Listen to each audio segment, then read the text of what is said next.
Hey, welcome back to Live and Invest Abroad, the podcast where we bring you real stories, expert insights, and everything you need to know about living and investing abroad.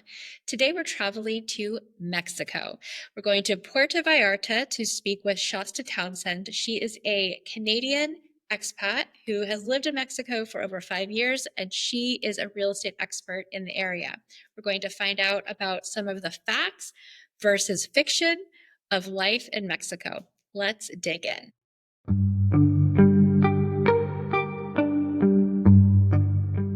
All right, Shasta, thank you so much for joining me on the podcast. How is life in Mexico today?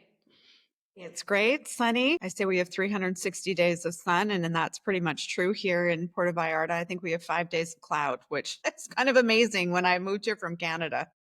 Oh my gosh. Yeah, that's a big change, isn't it? So tell us a little bit about your background. How did you end up in Puerto Vallarta? Sure. So I was an entrepreneur for 20 plus years in Canada and investing in real estate and running a very successful yoga and wellness studio and traveled a ton and always had my eye on Mexico. Always wanted to move to a foreign country, live in a foreign country. And then COVID accelerated that timeline in Canada. We had a bit of a gong show during COVID. So my very successful yoga studio basically couldn't operate in a brick and mortar form anymore. And we tried to do it online for about 2 years. And I was working all the time. And my husband turned to me and said, "Why are we doing this? We have assets. We've always talked about living in another country. Let's pull the plug." So we were one of the many Canadians that left Canada during that time and came here to Mexico. And it's been a great choice. We actually thought we were going to be here for 6 months. We were like, let's just ride out the tail end of this and winter. And almost 4 years later, we're still here. So things worked out. All right. So obviously, when you're thinking of leaving a country and finding a better place to live, you have a lot of options. So how did you settle on where you live now? At the time, Mexico was one of the most, let's say, free countries in terms of sort of like your personal rights. So that was important to us because we've been living in lockdown, very serious lockdown. But also, just, I mean, if we took even that component out of it, for us, there was the weather side of things, right? Being Canadians and moving to Mexico, having amazing weather. Especially here in Puerto Vallarta, what's nice about it is we don't get hit with hurricanes like a lot of the Gulf Coast or the east side of Mexico. That was important to me. So the weather was, a big part of it. I had been to this part of Mexico before, and I knew that we don't actually live right in Puerto Vallarta. We live in a town called Bucerias, and it's a mixture of both expat culture and local Mexican culture. And I wanted to be in a place where I wasn't just in Florida, right? I was moving where I was going to meet, like-minded people, but I was also going to meet like-minded Mexican people and understand a culture and learn a language. And so that was a big part of it. And then also just, the lifestyle is amazing. The opportunities have been amazing. So those were things that for us were, kind of ticked all the boxes. The food is amazing, right? So all of the things that were important. And then I wanted things like services. I wanted to be able to go to yoga or get my hair done and stuff like that. So, I think this area for us has been a good balance of both local culture and then services that we would be used to in Canada or the US. I think that's such a great summary of the thought process you went through and the values and the things that were important to you that helped you kind of triangulate and figure out where you wanted to be. So thanks for that. And as you're talking, I have so many different directions I could take this conversation because there's just so many things to talk about when we're thinking about moving to another country. But as you and I had talked in our pre-call, I think this is such a great opportunity to talk about myths versus facts when it comes to thinking about Mexico as a destination. So I'll try my best to stick to the theme. So let's just start at the top of the list. As an American, what we hear is Mexico is incredibly dangerous. And I spoke to Jen from Expatsy, and she had a great comparison where she lives in Mexico has a significantly lower murder rate than where she lived in Alabama in the United States. And also, one of the things she said is, I don't sell drugs, I'm not in a gang. I know what neighborhoods to not go into versus in the States where I can't go to the grocery store. So different ways to think about safety. So let's talk about your perception of safety where you live. If somebody said, oh gosh, you're moving to Mexico, it's so unsafe. Right. How do you feel about it?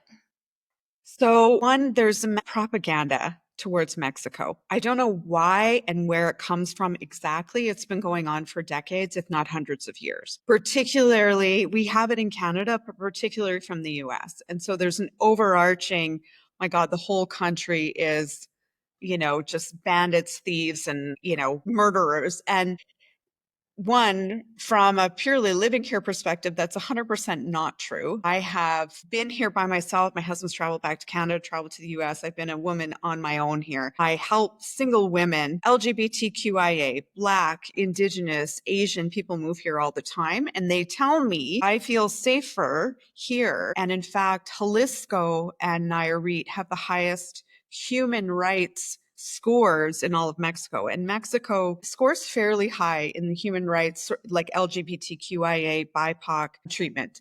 So I know that's a whole separate discussion, but I just want to put that in there because there's that whole tone of like Mexico is this very backward, very dangerous country. And my experience of it is it's not. When you also look at pure data, which I love to do also, I'm a very data driven person too, and you look at crime rates, and you look at crime rates in areas that we as expats would be living in. Is there violent crime in Mexico? Yes. Where is it? It's largely isolated, around the borders and also certain states where, yes, we do have cartel wars happening. It's a fact. But the same way there's organized crime in Canada, the US, England, all over the world. But for some reason, there's a big focus on that in Mexico. But that's not everywhere, right? And so a lot of the places that we come as expats, when you look at the crime rates, and by the way, if you're listening or watching this, you can search this, and there's organizations around the world that monitor crime rates and also monitor human rights rates, I think is the word. And you look at PV, for example, Puerto Vallarta in this area. And so violent crime is like almost non-existent. And then when you start looking at the kind of crimes that you see, it's often like petty theft. And even those, when we compare them to cities like LA, New York, Chicago, etc., they're usually like a third or a quarter to some of those city rates. So when we actually really start looking at the data and comparing what I would call like apples to apples, we really look at crime rates in major cities in the US or Canada and into cities in Mexico here. There's no comparison, like it's not even close. Not to mention that the average Mexican person that you meet, regardless often of their income level, if you are kind to them, they will be kind to you. I mean, Mexico is the kind of place where you walk down the street and you smile at a stranger and you say buenos dias or buenas tardes. And when I'm in the US or Canada, like if you make eye contact with somebody, you're like a super weirdo, right? Like that doesn't happen. So the overall, the viewpoint of Mexico is very skewed. But again, I say to people, yes, there's parts of Mexico that you're not going to drive through or go to. If you're looking for trouble in this country, you'll find it, just like you'll find it anywhere. I think you need to have, an awareness, not be too naive. But the overall propaganda against Mexico, I mean, I answer this question multiple times a day. And it is not my experience. I have more fear going into the US than I do traveling and living in Mexico. Hmm. Thank you for that. And part of what's so scary about crime in the US is that it feels so random, right? And that's what you just talked about, how there are areas you don't go to. But is there gun crime, like the kind of random gun crime, school shootings, supermarket shootings? Does that No, happen at any regularity in Mexico?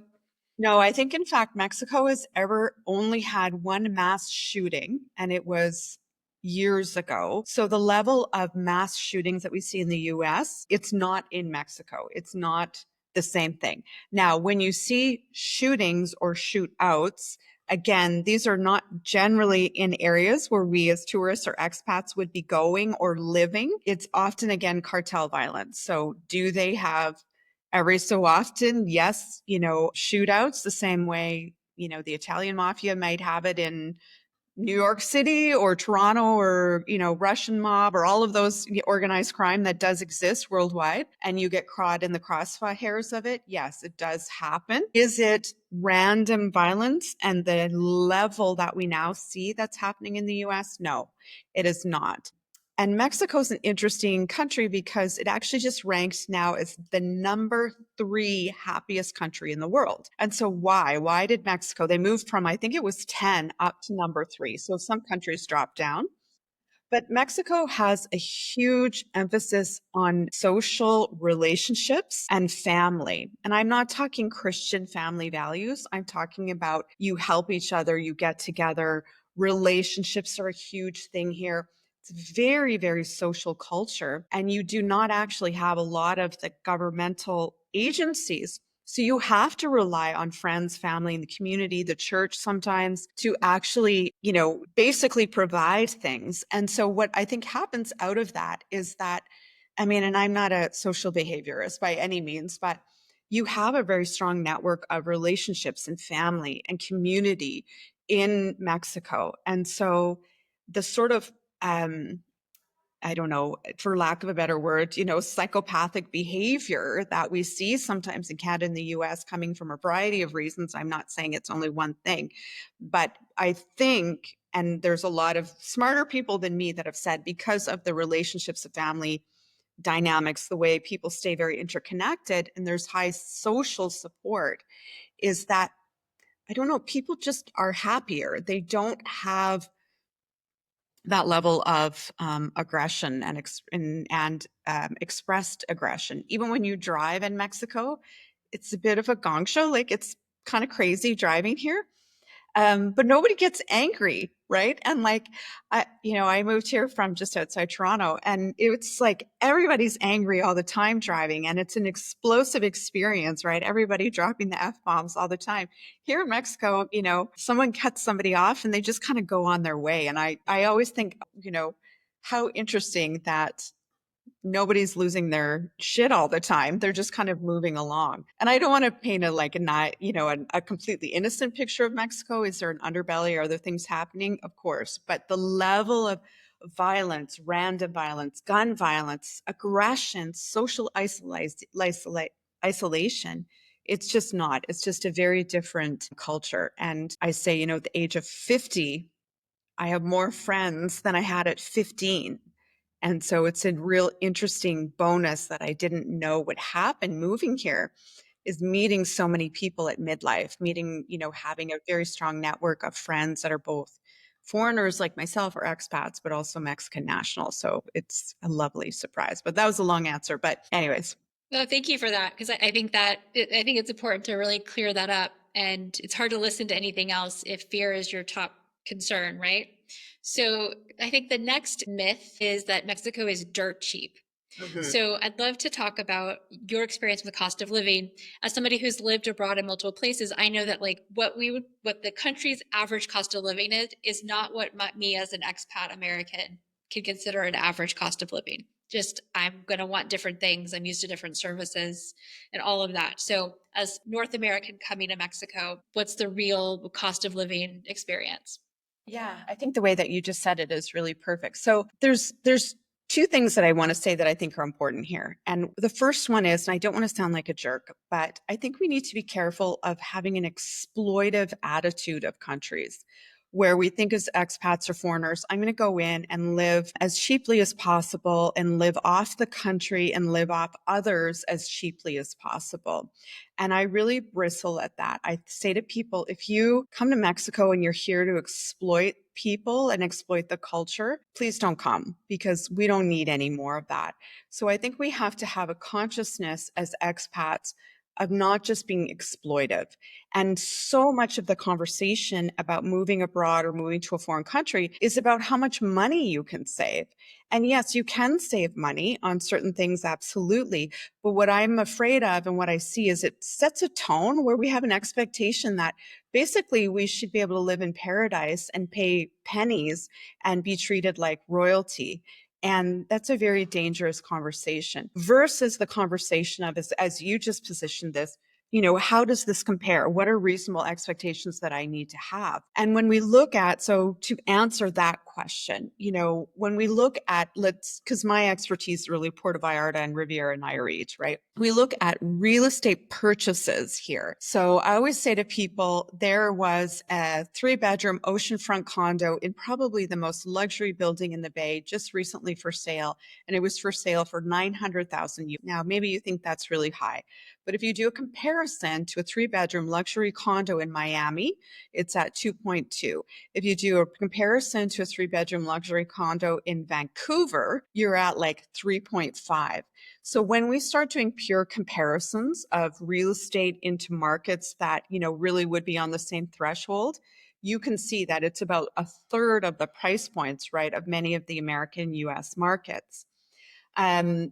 And the thing is, the US has, your housing markets are so all over the place, right? Like I can buy a house in Las Vegas for about 150,000 in some neighborhoods, and you Mhm. can't buy a garden shack in LA like that.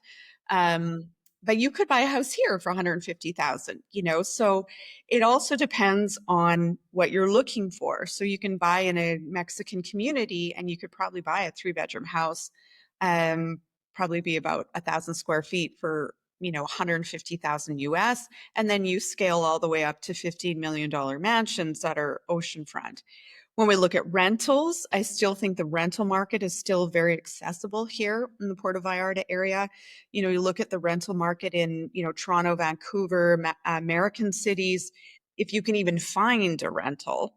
But here, I just rented a 2-bedroom house, literally just off the ocean, just back a little bit, and she's paying 24,000 pesos or 1,200 US a month. I mean, that's to me like nothing. It's a brand new house. So, when we look at rentals, I say to people, have in your head probably anywhere between 1,200 to 2,500, depending on what you're looking for. And then as we scale into luxury, it's going to go much higher. Then when we look at the cost of food, food overall in Mexico is one much better quality because Mexico is very diligently getting rid of certain pesticides and herbicides. And they are actually in a war with Monsanto right now to try to boot Monsanto, right? Yeah, out of Mexico and to get rid of all genetically modified corn and other products. And Mexico just won a suit against Monsanto, actually. So it's a country that's very focused on indigenous rights, but also food quality. And food quality is part of food autonomy in the history and culture of Mexico. So I like that personally. To me, that's like an improvement in your overall standard of living because you're eating way better food. But the food also overall is less. If you're buying imported foods or buying USDA meat that gets imported from the US, like steak, for example, you're going to pay more probably than you would pay in the US. But overall, food is much less and it's fresh and it's not often it's not genetically modified. I just did a reel where I went to the local fruteria here. I bought a pineapple, a huge mango, 12 tomatoes, 5 oranges, a bunch of bananas, and I paid $5. I mean, $5. I Wow. can buy a pineapple in Canada for $5. So things like that are reasonable. Um, and then it just depends. If you go out to more American style restaurants, it's going to be the same price point or close to the price point that you see in the US or Canada. If you're going to more, local places, you're going to pay like $1 for the most amazing taco you've ever had in your life. So it just depends on the kind of lifestyle and experience that you want to live. But I always say to people, when you look at cost of living, you also have to look at the cost of living in the country that you're in, not in just pure dollars, but in what it's costing you in terms of your health. Because the truth is, our food quality in the US and Canada is not awesome. And I appreciate all the farmers in both those countries, but it's, we have some issues with food quality. You also have to look at the stress and strain of living in Canada or the US, right? And look at what is that toll taking on me? Because it's not just pure dollars. Dollars, of course, matter, but there's also the stress of, whatever life you're living that you don't love anymore. Well, and I think that's such a good point. I mean, I think about my husband and I in the States, we both needed very, very full-time jobs. And that was expensive because we needed a nanny and we needed 2 cars and dry cleaning and blah, blah, blah, blah, blah. In Spain, we can live on one income, send our child to private school.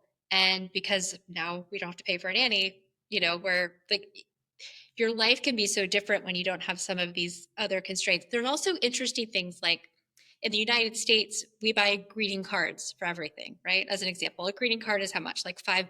How much do you spend just on greeting cards in a year? They don't exist in Spain. So there are these things that are baked into your life in the United States, probably the same in Canada, that just aren't even part of your life. Christmas decorations, Easter decorations. I mean, there's like the excess at birthday parties. I mean, there's all these things that you just have to pay for that are just part of life that suddenly aren't part of your life anymore when you move to some of these other places. And that obviously depends on where you're coming from and where you're going. But you're right. Like you have to look at what's going to shift.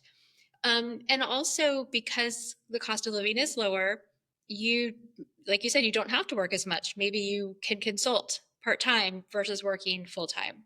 You know, there are these shifts that you can make where your quality of life improves, even though you're making less money. So I think people have to think through not just can I save money every month by doing what I do someplace else, what other shifts am I going to experience? But the healthcare thing I think is really key. So let's talk about that next. What has been your experience with healthcare in Mexico? Yeah. So healthcare in this area is amazing. The doctors are so caring. So, I come from Canada, so it's universal healthcare, and and I appreciate that, but it's also a broken system, meaning that it's just overwrought. It takes, forever to see somebody. All the doctors and nurses are just overworked. So you're almost dehumanized as a patient because they're just like, oh gosh, here's another person. So, for example, when I was in Canada, I wanted to go to see a dermatologist. I had a spot on my forehead and I wanted it looked at.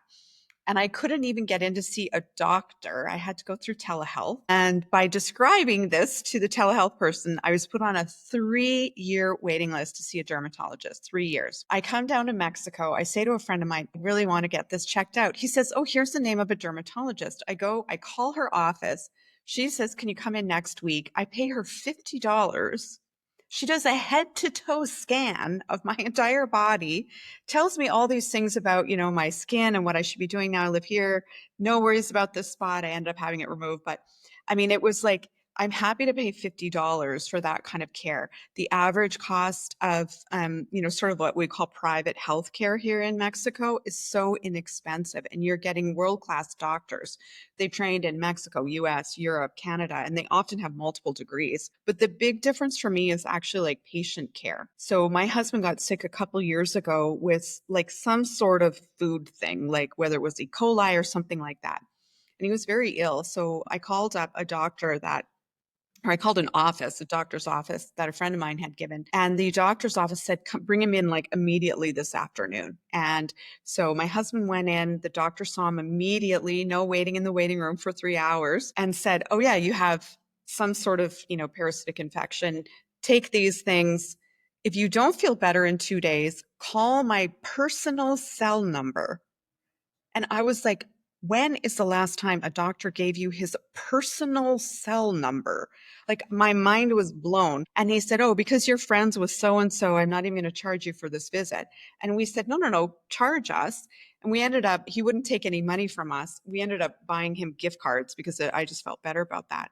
But I mean, this is the kind of consciousness that these people are in, that, yes, I want to help you. And sure enough, he actually did call us a few days later and say, are you feeling better? How's everything going? So patient care.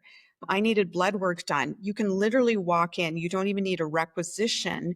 And you can walk into clinics and say, I would like all my hormone panel done, for example. And for a very, like $100, which would cost multiple hundreds in Canada, I had a whole full blood work done. So I'm never worried about healthcare. In fact, we see people coming into Mexico, particularly this area of Puerto Vallarta. We're known for, medical tourism, right? Medical tourism. People come here. And then the holistic care, because I'm a big fan of holistic care. You can get IV treatments and stem cell treatments and all kinds of things here with world-class doctors and practitioners. And again, I don't like to focus on price, but they still are less and amazing treatment. People treat you really well. So I'm never concerned. In fact, Mexico is becoming one of the world's top, tourist health places. So you're in good hands, people.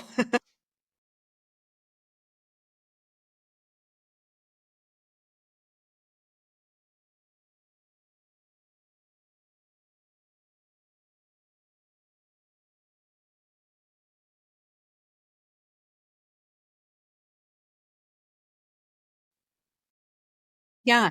So Mexico just had an election also. We have a new president, President Sheinbaum, who has one of, I think, has the highest approval rating worldwide, as she's like an 86% approval rating.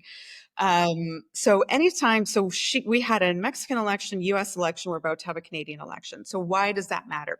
Because anytime we have an election, it does affect the markets. So Mexico market is driven by domestic investment, and there is a lot of wealth in Mexico, and that does affect the market. And I'll circle back to how it affects the market in a second. But so we have domestic investors coming in, particularly to Puerto Vallarta. And then you have foreign buyers, right? Who, whether they're expats moving here or they're part timers or snowbirds, or they're also foreign investors. And so this market is driven, right, by those two different peoples, let's say, both domestic and foreign. And anytime we have an election, there's a little blip. So we did have a little drop in the market here in Puerto Vallarta, meaning that for a little while it has been a buyer's market, and you still have some great properties, I think, are priced very well. But you'll have some things like incentivized pricing. You'll have vendor financing also. So if you don't have the liquidity, but you can get a mortgage in Mexico as a foreigner. That's a newer thing that they have here. So if you're listening and you're like, I want to buy and I want to put some of it on a mortgage, you absolutely can do that in Mexico. But we're starting to see also vendor financing, things like bonuses where they'll pay different things, incentivize you as a buyer. But now I have to be honest, at the end of March, we've seen the market switch.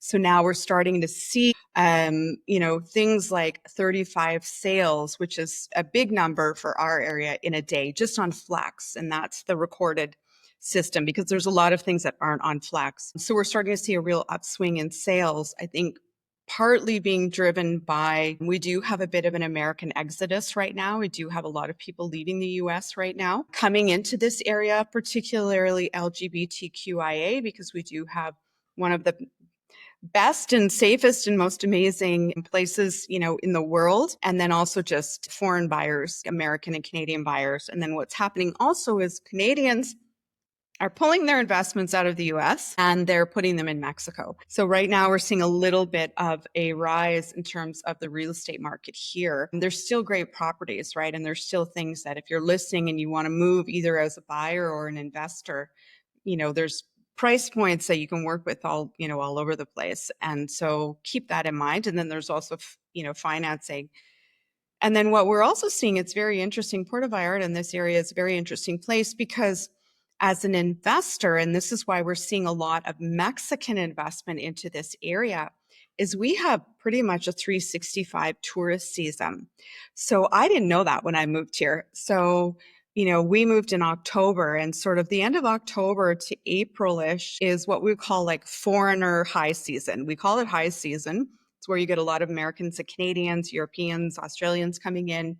And we typically see those people like end of October to sort of end of April. And I thought, oh, it's going to be Deadsville, right? There's nothing to be around. Well, no, what happens is then when school gets out in Mexico, actually fairly early in June. So June, July, August, even into the fall, it is like booming with Mexican tourist season.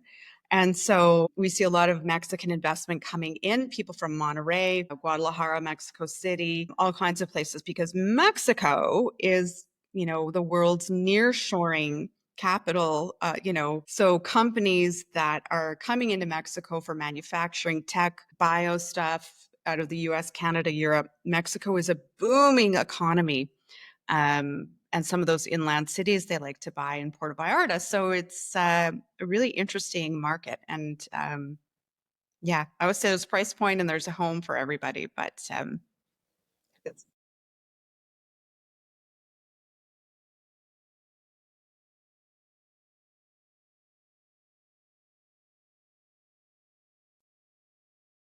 yeah, so you absolutely can get a mortgage. Generally, they'll finance up to 70%. And sometimes 80, but it's normally up to 70%. There are additional fees. And so the rate for mortgages in Mexico is not a low one. It's between 9 and 11%.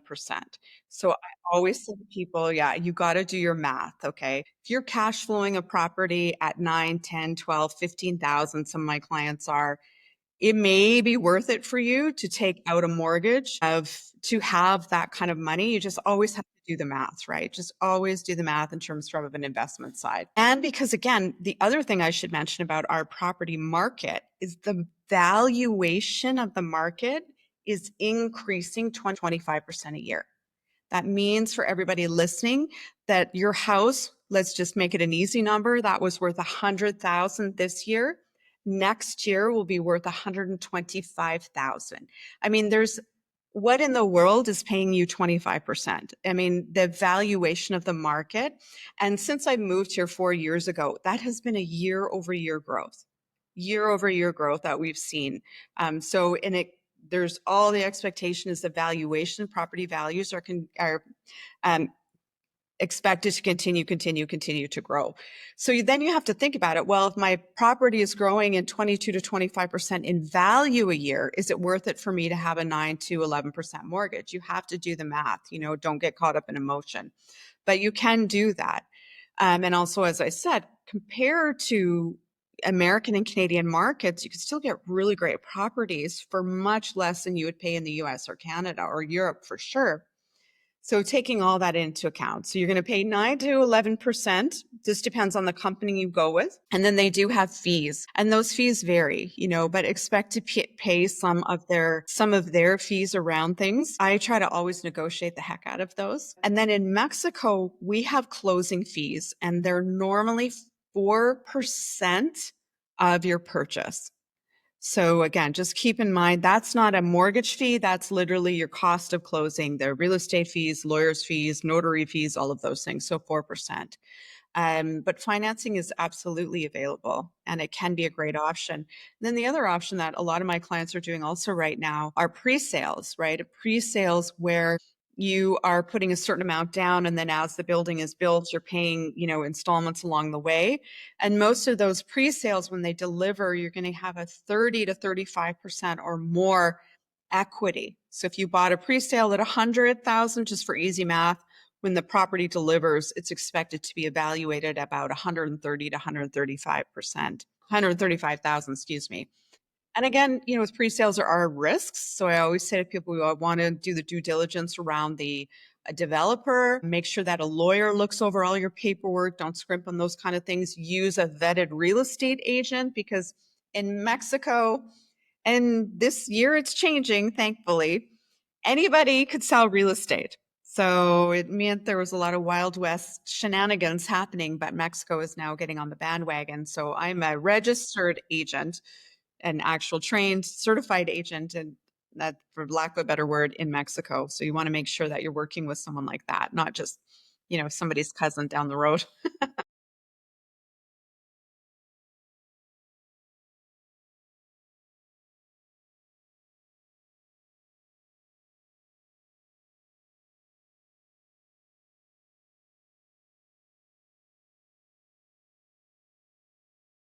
No, it's not the same. I know in a lot of European nations, yeah, you pay. So here, I mean, it's interesting because, as you know, there's always individuals that are interesting little individuals out there. But we're a very collaborative and cooperative marketplace. So if you're representing a property, um, or let's say, I mean, buyers are looking, and I'm always going out to listing agents and sellers. And so there's no issue with that. That's how we have to do business in the area. There's no fee to the agent as a buyer. You absolutely do not pay a fee. I receive a professional fee or a commission from the seller. And typically, in Mexico, selling the listing properties, so those of you that are listing, you think I may want to buy and sell down the road, the commissions or professional fees in Mexico are usually anywhere between 5 to 8%. And then those get split, and they split between a seller's agent or representation, a buyer's agent or representation. Ethically, those of us that are with, it's called AMPI, we go through very significant ethics training, and also, client representation training. And it's, as you know, Vanessa, who are the people that you want to work with and collaborate with as agents. I always just, my goal is always, how can I make this win-win for everybody? But we absolutely, yeah, as a buyer, you should be ensuring that whoever is bringing you listings, it's not just their listings. Does that happen here? It does, unfortunately. But my goal is, how do I represent my clients' needs, over anything, really, is where we want to go.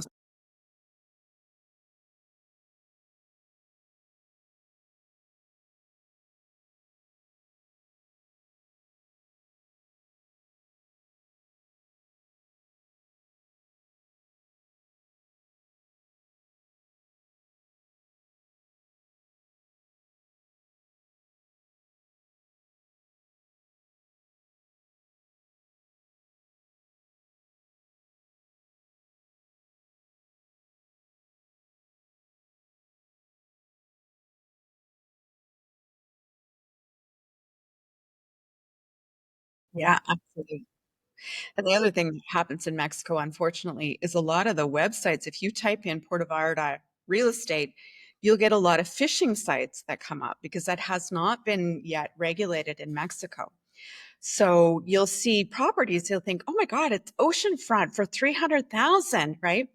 Which is, if it feels too good to be true, it is too good to be true. And so these are phishing sites where you'll have to enter your name, etc.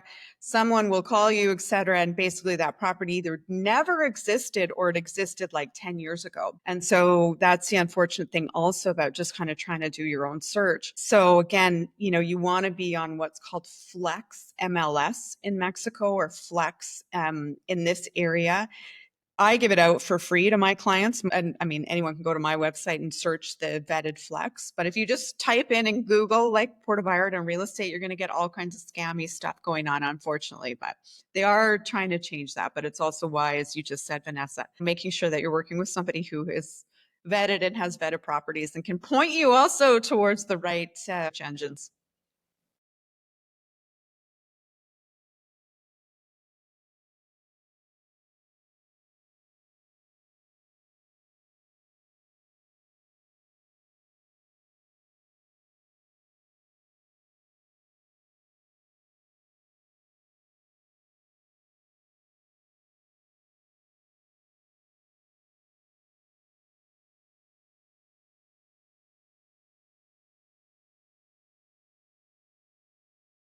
Yeah, it's such a great question. And I mean, the truth is, it's a reality of what we all move through from a psychological and emotional level.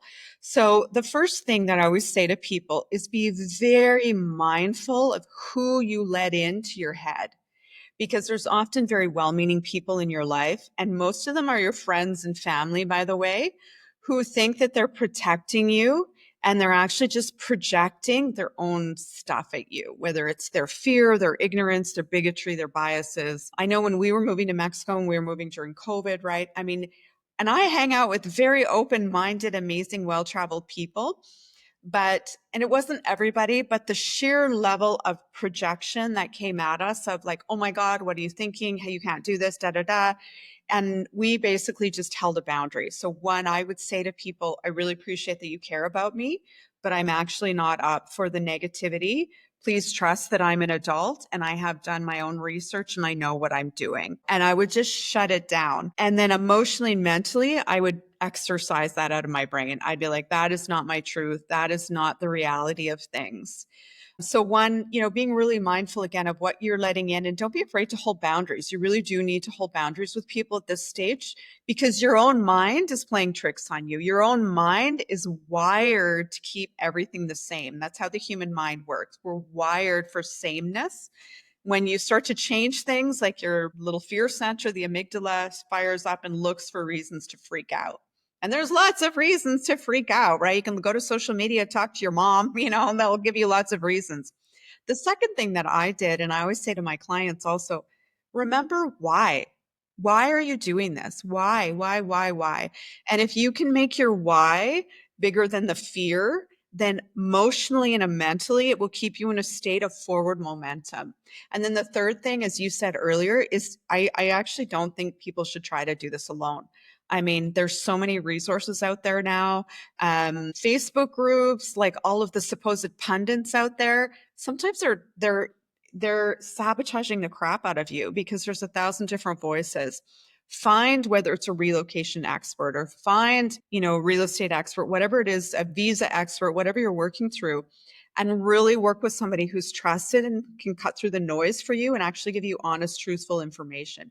Every single day, I answer questions where people have gone on Facebook or they've done this thing and they have completely false and erroneous information, which feeds the fear cycle. So again, strong boundaries, right? Know your why, and then work with vetted and great resources.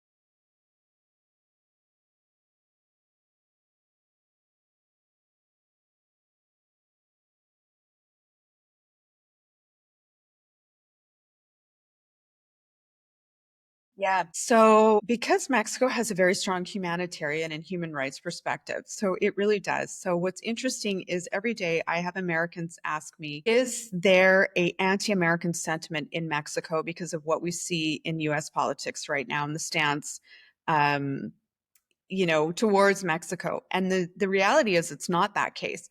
Mexico as an ideology is one that actually is quite humanitarian and is very welcoming. So what I'm seeing, and about 70% of my clients right now are LGBTQI individuals or families because Mexico actually has, and sometimes people are surprised, Mexico has protected, same-sex marriage, adoption rights, trans rights. So I think one of the things that we're going to see, we're certainly seeing it here in Puerto Vallarta and other centers like Guadalajara, Mexico City, is basically an influx of LGBTQIA and also BIPOC individuals.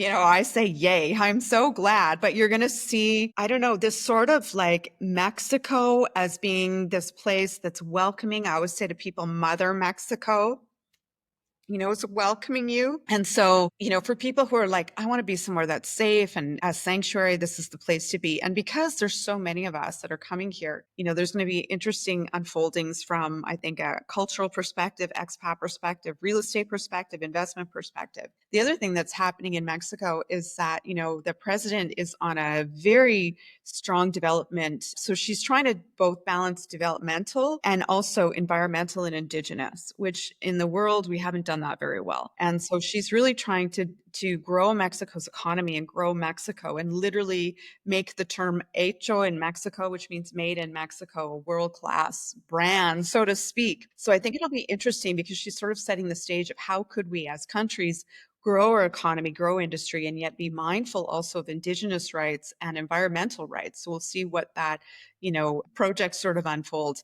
And I think the other thing I love about President Sheinbaum, not to make it just about her, but it sets the tone of the nation, is that she's been an amazing, like a feminine leadership example in dealing with, the president of the US and how to not get sucked into bullying or aggressive behavior, but at the same time not be bulldozed. And so I think Mexico is poised to actually be almost like a political leader in terms of how do we deal with some of the struggles and things that we're faced with at a global stage right now. So, I'm very happy that I am in Mexico. I will tell you that right now. I'm very proud of things that are going on. There's of course things that always need to be cleaned up and solved. But I think, again, the opportunity as expats is not to come in as colonialists to try to fix everything, but also to just be like, how can I contribute in meaningful ways? How can I allow my expat experience to grow me as a person, right? And how in turn can I contribute to the others, whether it's the friendships I make, the community, the nation, whatever that might be. So I think I'm excited for Mexico. Thank you for explaining that so eloquently. It was so lovely to get to know you and to hear your perspective on living in Mexico. Shasta, thank you so much. Thank you for having me. I love what you're doing. Thanks for everybody that was watching and listening. You're amazing, Vanessa. Thank you.